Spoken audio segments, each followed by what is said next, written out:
कहानी जादुई चिराग और नेक दिल युवान। एक छोटे से गांव में युवान नाम का एक नेक और सच्चा लड़का रहता था।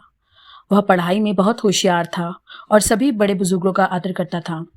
युवान अपनी दयालुता और मददगार स्वभाव के लिए पूरे गांव में मशहूर था।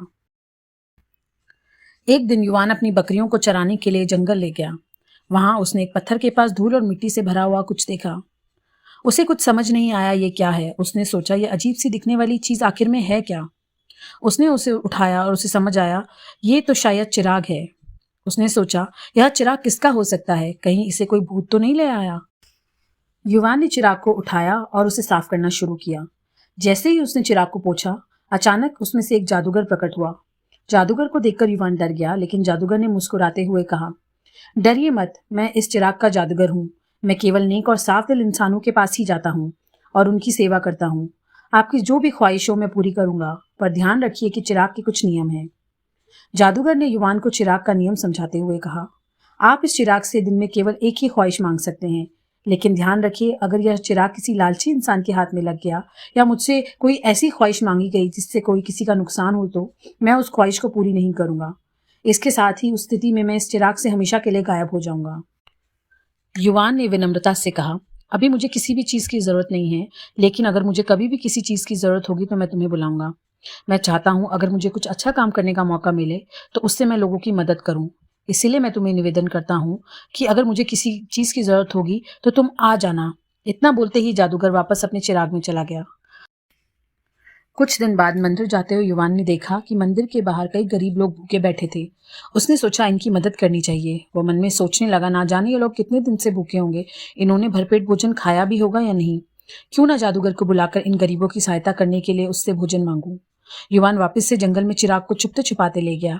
उसने चिराग को पोंछा और जादूगर तुरंत प्रकट हुआ और उसने पूछा, क्या इच्छा है मेरे मालिक, मैं आपकी कैसे मदद कर सकता हूँ। युवान ने कहा, मंदिर के बाहर कई लोग भूखे हैं, मैं चाहता हूं उनकी भूख मिट जाए। तुम उनके लिए भरपेट भोजन का इंतजाम करो। जादूगर ने तुरंत आदेश का पालन किया। मंदिर के पास खाना पहुंच गया और सबकी खाली थालियों में खाना भर गया। देखते ही देखते सारे गांव के लोग वहां आ गए और यह देखकर हैरान हो गए कि कैसे खाली थालियों में पूरा खाना भर चुका है। यह देखकर सब खुश हो गए और तालियां बजाने लगे और सबने युवान का धन्यवाद किया। अब युवान ने तय किया कि वह चिराग का उपयोग केवल जरूरतमंदों की मदद के लिए करेगा। रोज वह उन लोगों की मदद करता जो सच में परेशान थे। धीरे धीरे युवान की नेक दिल और जादुई चिराग की खबरें पूरे गांव में फैल गई। लोग उसकी तारीफ करते नहीं थकते थे। गांव में एक लालची व्यापारी था। जब उसने जादुई चिराग के बारे में सुना तो वह ईर्ष्या से भर गया। एक दिन वह युवान और गांव वालों की बैठक में पहुंचा और उसे कोने में खड़ा होकर सुनने लगा। उसने सोचा, अगर यह चिराग मेरे पास होता तो इससे मैं धन दौलत पा सकता और पूरे इलाके में सबसे अमीर आदमी बन। उसने युवान से चिराग चुराने की योजना बनाई। एक दिन व्यापारी ने युवान से चिराग छीन लिया और उसे अपने घर की तरफ लेकर भागा। जैसे ही युवान ने उसको देखा, वह भी उसके पीछे उसकी तरफ भागा। व्यापारी ने घर पहुंचते ही उस चिराग को पूंछा और जादूगर को बुलाने की कोशिश की। जैसे ही उसने अपनी लालच भरी ख्वाहिश मांगी, चिराग नीचे गिरकर टूट गया और हमेशा के लिए गायब हो गया। यह देखकर व्यापारी डर गया और समझ नहीं पाया कि हुआ क्या। तभी युवान वहां पहुंचा और व्यापारी को बताया, यह चिराग केवल नेक दिल इंसानों की ख्वाहिशें पूरी करता है, लालचियों के लिए इसमें कुछ नहीं है। यह सुनकर व्यापारी ने अपने लालच पर पछतावा किया और अपनी किस्मत को कोसते हुए सिर पकड़कर बैठ गया। इस कहानी से हमें यह सीख मिलती है कि लालच बुरी बला है। हमें हमेशा दूसरों की मदद करनी चाहिए और नेक दिल इंसान बनना चाहिए। अच्छे कर्म करना ही हमारी सबसे बड़ी संपत्ति है। मैं उम्मीद करती हूँ आपको मेरी ये कहानी पसंद आई होगी।